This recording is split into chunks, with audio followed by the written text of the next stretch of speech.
नमस्कार दोस्तों, लेकर आए हैं आपके लिए क्लास 8 में 3.2 एक्सरसाइज क्वेश्चन और आपको बताऊंगा एक एक क्वेश्चन सॉल्व करके। तो चलिए वीडियो शुरू करते हैं और आपको बताते हैं। देखिए क्वेश्चन देखिए इसमें का बेसिकली ये एनसीईआरटी बुक का क्वेश्चन है। अगर आपके पास एनसीईआरटी बुक है हिंदी मीडियम का, उसमें देखिएगा लाइन से सारा क्वेश्चन हमने उसमें का सॉल्व किया है।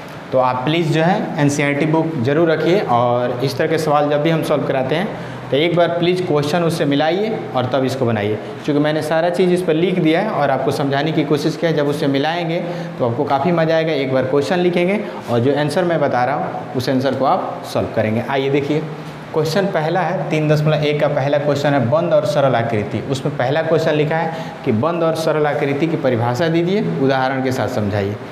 तो चलिए मैं बताता हूँ।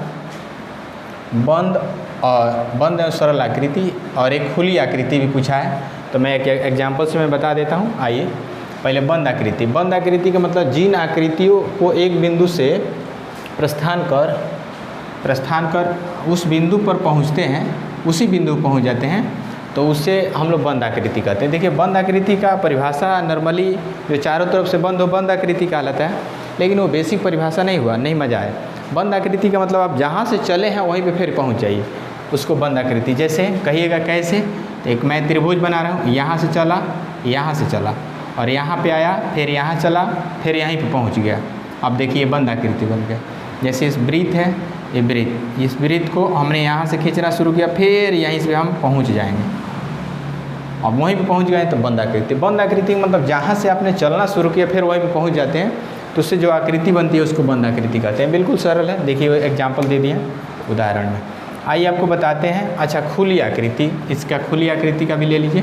खुली आकृति पूछा है, लिखी नहीं है परिभाषा। खुली आकृति का मतलब आप जिस बिंदु पर जहाँ से चलते हैं वहाँ तक नहीं पहुँचते हैं।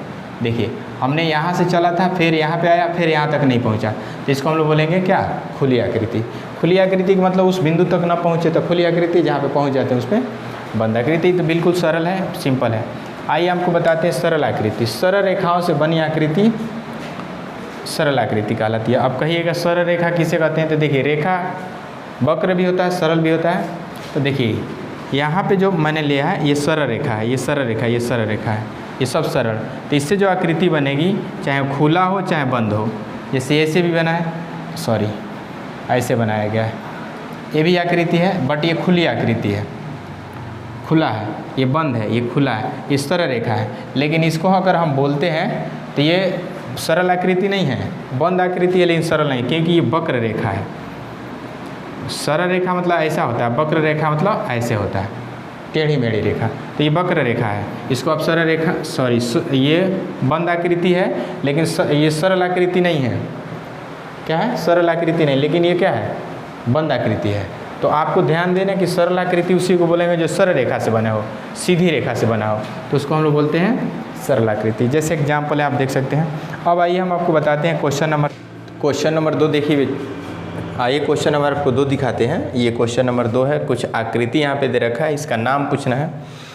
पूछ रहा है कि 2 नंबर जो क्वेश्चन है इसमें कौन खुली है, कौन बंद है, कौन सरल आकृति है। तो ये सब इसमें हम क्वेश्चन नंबर 2 में बताएंगे। देखिए ये क्वेश्चन नंबर 2 में ये और ये जो तस्वीर दिख रहा है, तो सबसे पहले सरल आकृति कौन कौन है। ये भी सरल है, ये भी सरल है और ये भी सरल है। तो ये पहला भी सरल है, दूसरा भी सरल है और तीसरा भी सरल है। तीसरा नहीं बल्कि चौथा सरल है। अब सरल क्यों है, तीसरा इसलिए नहीं होगा, और पहले देख लीजिए पहला, दूसरा, तीसरा, चौथा इसलिए सरल है क्योंकि ये सरल रेखा से बना है। देख रहे हैं ना, ये सब सरल रेखा है, ये सरल रेखा है, ये सरल रेखा है। कैसे कहिएगा, कैसे जानेंगे ये सरल रेखा है, तो सरल रेखा देखिए कभी भी सीधा होता है, सीधी रेखा होती है, ये सरल रेखा है। लेकिन ऐसे ऐसे चलेगी तो ये वक्र रेखा हो जाएगा। ये सब सीधी रेखा से बनी है, समझा गया। अब आइए आपको बताते हैं क्वेश्चन नंबर, इसमें सरल रेखा हो गया। अब इसमें बंद पूछ रहा है, तो बंद का मतलब एक ये बंद होगा, एक ये बंद होगा। तो बंद आकृति में आपका बंद आकृति में कौन कौन हो जाएगा, पहला हो जाएगा और चौथा हो जाएगा, ठीक है। इसके बाद पूछ रहा है इसमें खुली आकृति। खुली आकृति दूसरा और तीसरा हो जाएगा, ये नॉर्मल है, खुली में हो जाएगा दूसरा और तीसरा। अब इसमें आपके बुक में सवाल किया है एक उत्तल का एक अवतल का। तो उत्तल अवतल देखिए कौन होगा, पहला उत्तल हो जाएगा और दूसरा चौथा अवतल हो जाएगा।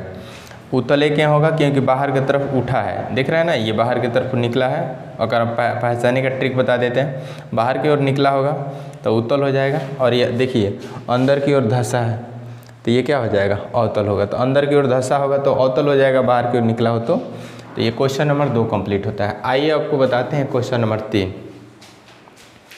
क्वेश्चन नंबर 3 में आप देखेंगे यहाँ पे एक तस्वीर दे रखा है, इसका नाम ही पूछ रहा है।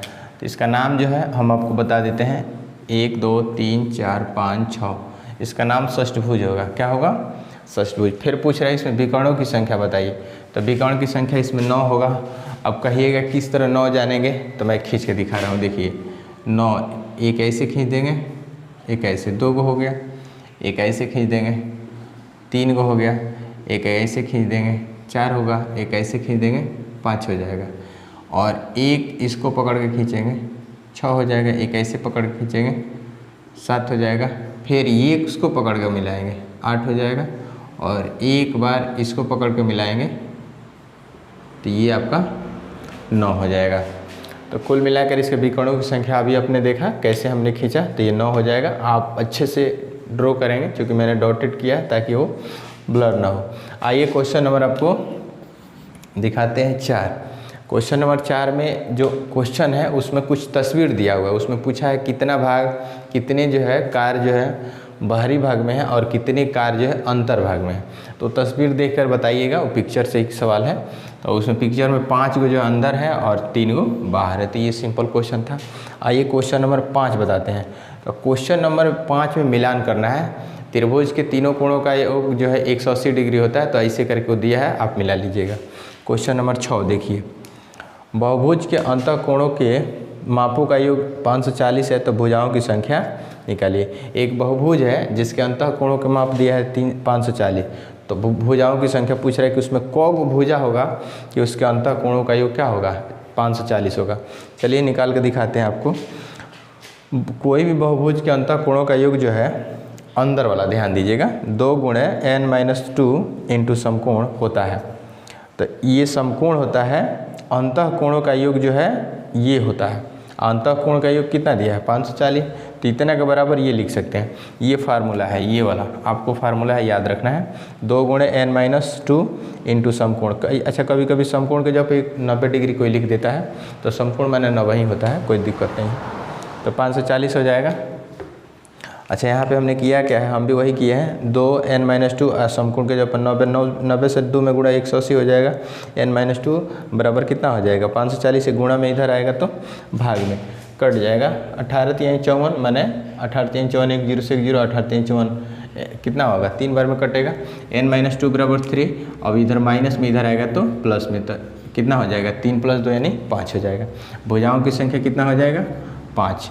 यानी कि पंचभुज के सभी अंतः कोणों का योग क्या होता है, 540 होता है। तो कभी कभी ऐसे भी सवाल आपसे पूछा जाए कि पंचभुज के सभी अंतः कोणों का योग कितना होता है, तो 540 होता है। भुजाओं की संख्या 5 होता है। तो मुझे लगता है कि आपको एक सवाल बहुत बढ़िया समझ में आ गया होगा। किसी तरह के डाउट, कन्फ्यूजन, कोई भी दिक्कत हो कमेंट बॉक्स में कमेंट करिएगा। चैनल पर पहली बार है सब्सक्राइब कर लीजिएगा, बेल आइकन प्रेस कर लीजिएगा। मैं ऐसे ही वीडियो लेकर आते रहता हूँ जो आपके बड़ी ही काम का है। इस वीडियो